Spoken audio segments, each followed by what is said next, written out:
حدثنا عبيد بن إسماعيل عن أبي أسامة عن عبيد الله عن نافع عن ابن عمر والقاسم بن محمد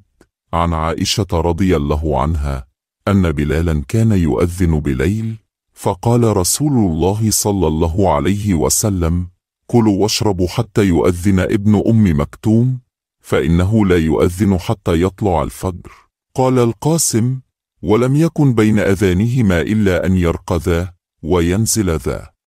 रज़ी अल्लाह अन्हुम।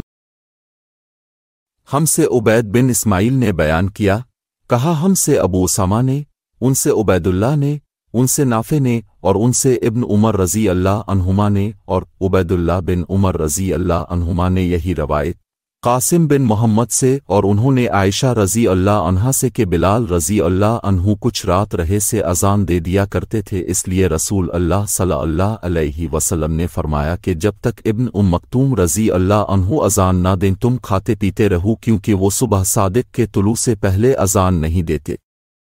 कासिम ने बयान किया कि दोनों बिलाल और इम मक्तूम रज़ी अल्लाह अन्हुमा की अज़ान के दरमियान सिर्फ इतना फासला होता था कि एक चढ़ते तो दूसरे उतरते।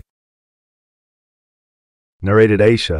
Bilal used to pronounce the adhan at night, so Allah's apostle said, carry on taking your meals, eat and drink, till Ibn Maktum pronounces the adhan, for he does not pronounce it till it is dawn.